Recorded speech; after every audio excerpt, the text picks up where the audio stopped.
Have you ever heard the term reactive abuse?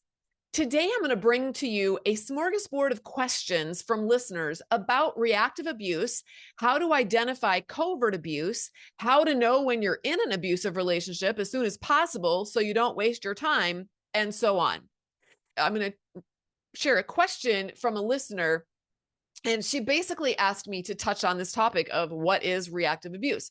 We actually have another episode that's all about reactive abuse on the Flying Free podcast, where we invited Annette Altman. She is from the Mend Project, and she came to talk about this because this is her area of specialty. And this episode is one of our most downloaded episodes on the Flying Free podcast. So it definitely hit a nerve. You can go listen to it by going to freenow.com/214, because it's episode 214. All right, so here's a quote from that episode. And this is from Anne. She said, "And that's why I don't like the term reactive abuse, because there's plenty of data out there to show that there are not two victims and two abusers. So I like to call this reactive defense, but it's not the proper term that's being circulated in professional circles. And in fact, in professional circles, most of them don't even know about the term reactive abuse. So they are still viewing the couple as two abusers and two victims. Reactive abuse is, I just want to emphasize that it's an involuntary reaction of self-defense that the victim in an abusive relationship displays, stemming from their trauma. And I'm sure so many of your listeners have been in these, what I call prolonged states of stressful confusion, or what are known as trauma states, because they haven't been able to yet identify that what they're experiencing is in fact abuse. And they aren't yet ready or understanding that they are a victim of abuse. So anyway, you guys, I highly recommend that episode. Everything you need to know about reactive abuse is going to be in that episode 214. All right, we're going to get to our list of questions for today. And each one is slightly different, but they're also somewhat similar because each one basically asks a question that discovers or that uncovers or deals with a different facet of covert abuse. So the first question was, how do you determine whether your husband is emotionally abusive or just doesn't understand what it takes to be a husband in a marriage? So here's my thoughts on that. Everyone, when they first get married, is ignorant about what it takes to be a husband or a wife in a marriage, largely because they've never done it before, right? A healthy individual is going to learn what it takes in a variety of ways. One way is by being a good listener and tuning in to their partner's voice. So, for example, when a wife expresses gratefulness or delight, he will learn what pleases her or what brings her joy. When she expresses pain or discomfort or offers feedback like, that really hurt me, he will learn what hurts her or what he needs to adjust in his behavior or his thinking, and vice versa for the wife to the husband, right? Obviously, it should go without saying that in a healthy marriage relationship, this goes both ways. Another way a healthy man will learn how to be a good husband is by hanging out with other healthy men of different ages who are good examples for him.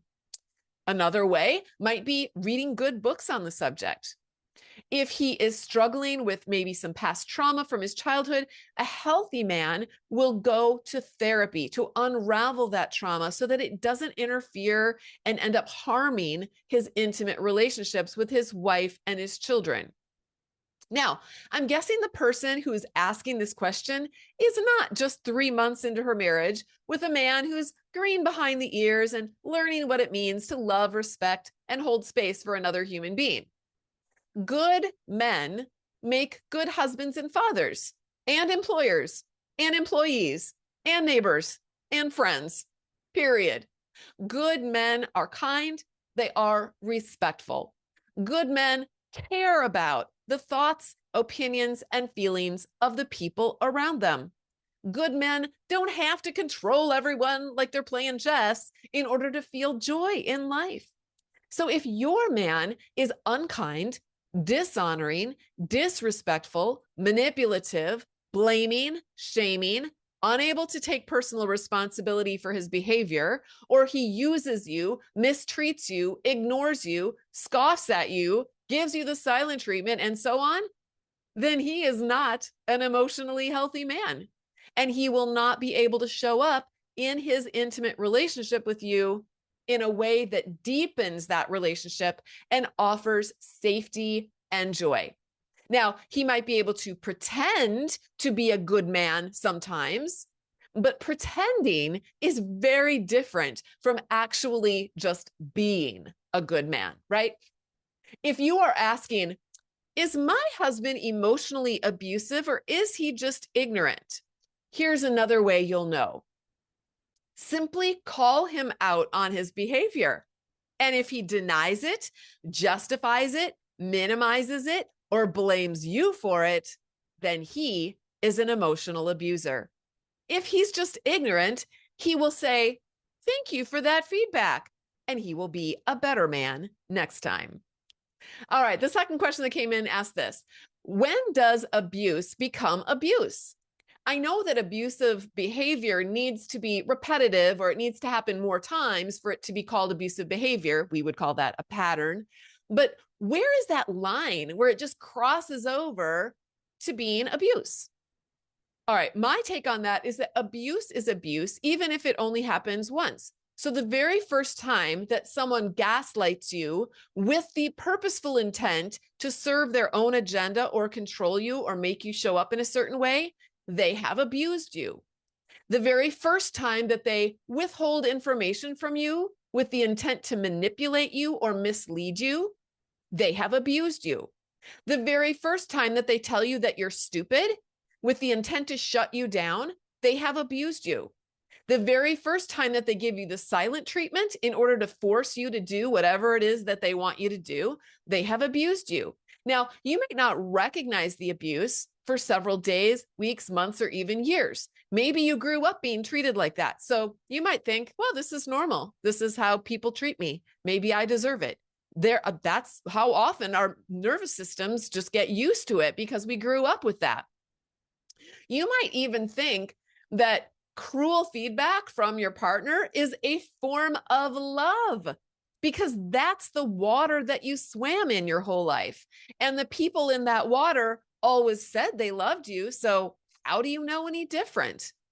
You could be married to an abuser who only abuses you in ways that you can recognize once a year. I remember watching the show Big Little Lies. And in that show, Nicole Kidman plays the role of a domestic violence victim who's married to a wealthy man, and they have twin boys. And he is an amazing husband and father most of the time. But once in a while, he flips the switch and beats her. And she hits him back. So she believes it's just a marriage thing and that they're both abusive sometimes. This series shows how she goes to therapy and she just cannot see that she is in an abusive relationship. And even us as the viewers, we're tempted to think, well, the relationship is mostly fine. And he is a very loving, attentive, and caring man the rest of the time. And there seem to be reasons why he flips the switch. And maybe we should just give him chances and just give him a pass. But the fact is, abuse is abuse. And nobody should treat another person that way. Not even once. Now, I realize that show depicts physical violence, and we would call the stuff that she did back to him as reactive defense, okay? Like we talked about at the beginning of the video. But we are dealing with psychological violence here in this video.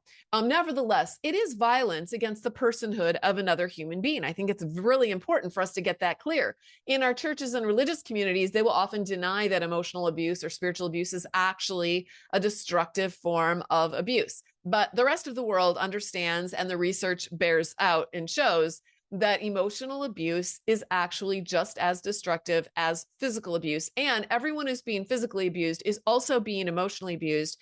And they're going to therapy many, many years later, not to heal from their physical wounds, those healed a long time ago, but to heal from the emotional wounds on their psyche that they have to deal with now for the rest of their lives. All right. So it is a very, very serious kind of abuse. My ex's response was always some version of, I said I was going to do it, didn't I? I mean, why do you have to nag me about everything? No matter what I do, it's never enough. Or you do the same thing, so why are you harping on me again? I see women asking these kinds of questions because they're looking for a loophole that will make their reality untrue. Like, they don't want to be in an abusive relationship. They don't want, I remember the first time I was watching a video late at night and it hit me. Or actually, no, I was reading a book. I was reading a book and it hit me. Oh my word. This is describing my marriage. Really? Am I really in an abusive marriage? I would never have used that term. I knew my marriage was extremely problematic, but abusive? I didn't want to believe that at first. It was very hard for me to wrap my brain around that. So I'm looking for loopholes to make that not true. But I have never had any of my friends who are in healthy relationships ever ask me, Natalie, how do I know that he's emotionally abusive and not just ignorant? Or when do I decide if my husband has harmed me enough for me to be able to call it abuse? None of my friends in healthy relationships have ever asked me that. That question has never even crossed their minds because there's no abuse going on. It's not even on their radar. Do you see this? If you're asking these kinds of questions, your relationship is most likely abusive. And armed with that understanding, you can now learn how to deal with your reality instead of living in denial or pretending that it's not real or that it's not happening. All right, the third question was this. I've been married for 15 years, and the first 5 years were really bad, but the last 10 years have not been as bad. And so, especially in the last few years, I've been doing some healing work, and I've noticed a big difference. So I guess my question is, he's not doing the things he used to do, like in the first 5 years. I'm not being controlled. I'm not being kept from my family. I'm not being blatantly told things like my happiness doesn't matter. There's nothing that's really in my face. I'm not being controlled or anything like that. I guess you could say it's more covert. So like manipulation, demeaning, berating me, degrading me, blame shifting. And he has this inability to take ownership or to apologize or take accountability for anything. And he manipulates things and twists things, like says everything that's my fault. That's what I'm dealing with, but it's not like before. So I don't know if that's still considered abuse. It feels like something that I should be patient with because now he's also telling me that he needs me to keep pointing it out to him. Right? So I read this question and I was just like, oh my gosh, this kind of abuse that he's doing is called covert abuse. And this is exactly what I lived with myself for 25 years. And that's really what my podcast, Flying Free, is all about. Yes, yes, yes. This is abuse. I recommend my book, Is It Me? Making Sense of Your a Confusing Marriage, a Christian Woman's Guide to Hidden Emotional and Spiritual Abuse. You can get it on Amazon in paperback, Kindle, and Audible formats. What abusers will do is switch masks. So maybe at the beginning of your marriage, he was more blatantly abusive, and maybe he realized he couldn't get away with that anymore. Maybe, I don't know what happened. Maybe you threatened to leave him. Maybe you threatened to pull the plug in some way. So he put on a new mask, the covert abuse mask. And if he sees that he can fool you with this kind of abuse, and it sounds like he is able to do that, then what's he going to do? He'll just continue doing more of that. I see women all the time learning about a covert abuse, though.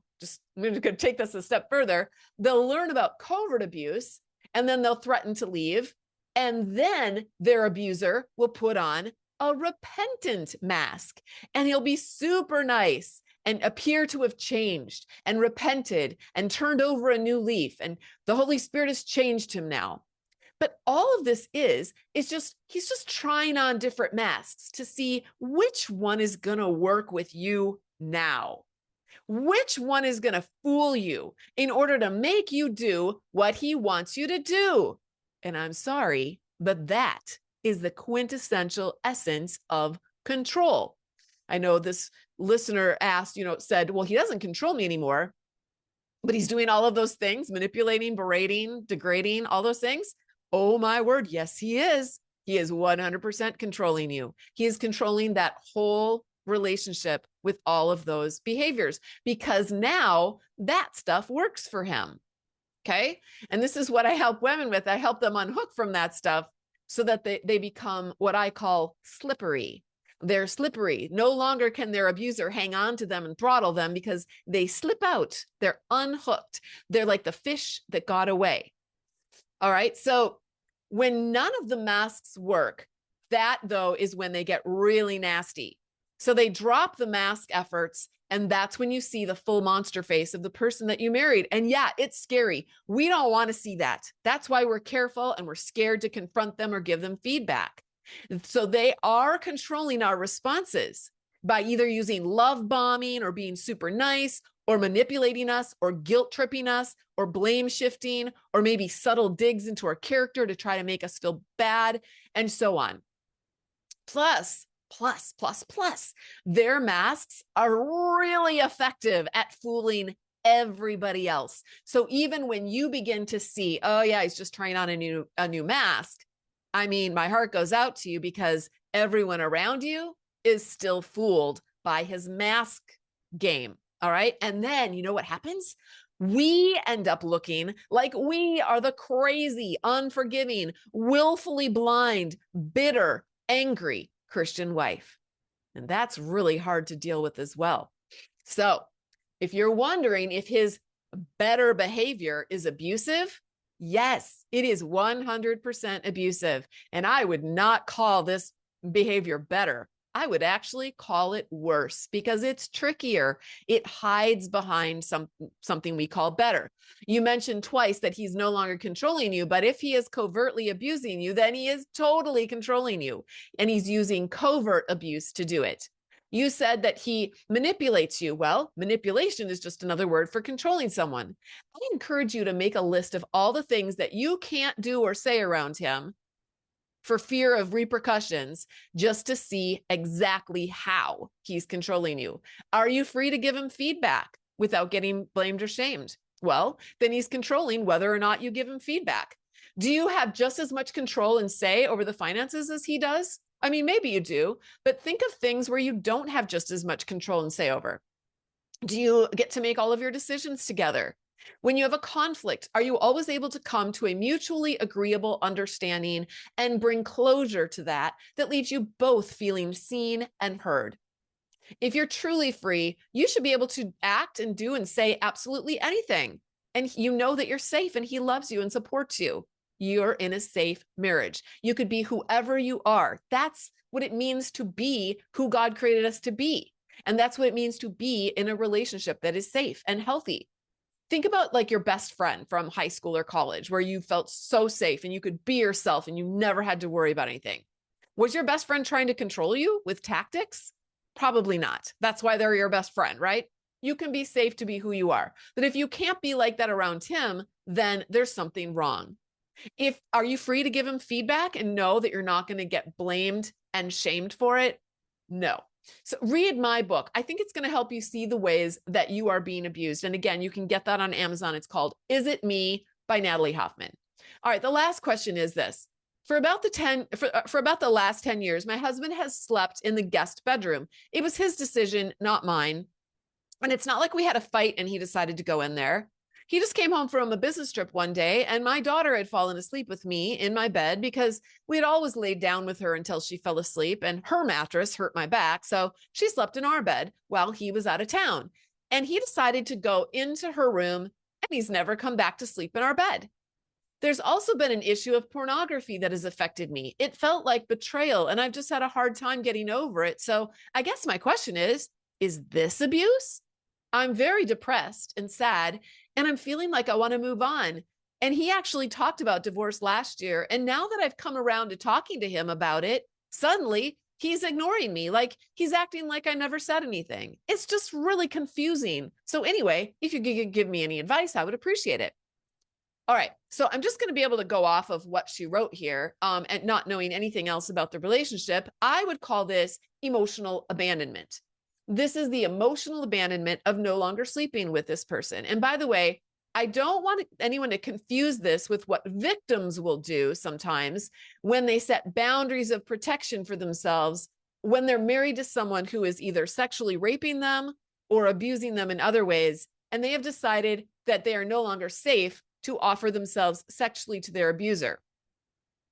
All right. And I know women who they do what's called an in-house separation, and they move to a different room, and it's not the same thing. They are moving to protect themselves from their abuser. Very different from an abuser just abandoning his relationship because he just is checking out for whatever reason.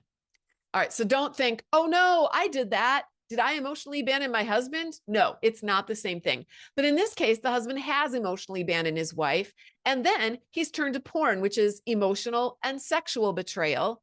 And then he's talked about divorce without following through, which is very threatening and frightening. And all of this is, yes, abusive. Sometimes we can't see it for ourselves. So I will often suggest to a victim that she imagine that her daughter is an adult, married to the same type of guy and going through the same types of things. What would we believe about her situation? Would we say, well, you made your bed, now you got to lie in it? We will often be unloving and unkind to ourselves because we have a low view of ourselves. Maybe we were programmed to think we don't deserve good things, but we might not ever think that about our precious child. And the irony is that you are a precious child too. And we are the only precious child that we must take responsibility for the entire duration of our life here on earth.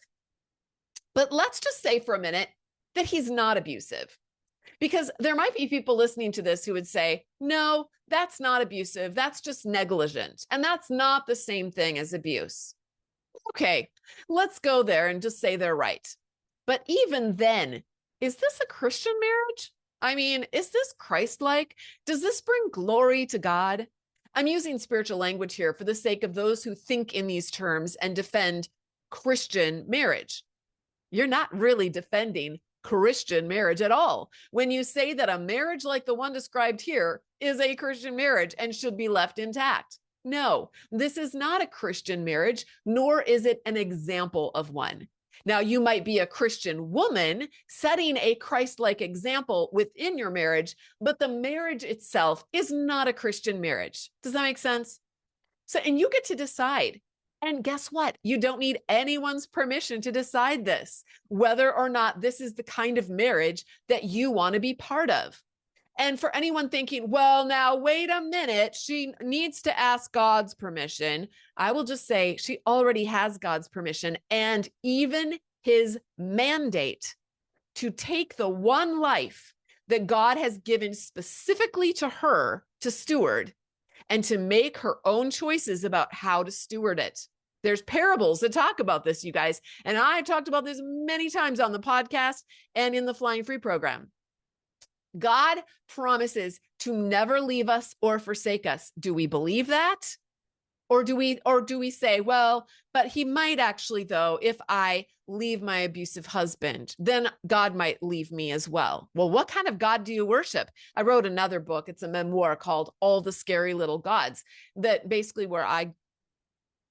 it's my spiritual memoir. It's how I grew up and how I ended up starting to question the God that I was programmed to believe in, which was a very scary little God. And then how I discovered a God who is not scary, a God who is so much more powerful, and a God who is true to his words and not to the ideas of men. So God's promises are not conditioned on whether or not we stay in an abusive, negligent, emotionally destructive marriage. God is a lot bigger than some of our petty little ideas about this. She said she's depressed and miserable and has been for many years. I just want to ask this. Is that how we change the world? By masochism? By purposefully putting ourselves in situations where we are being mistreated, where we are falling into depression, where we are dealing with trauma day after day after day? I don't think so. I think we change the world by first starting with ourselves.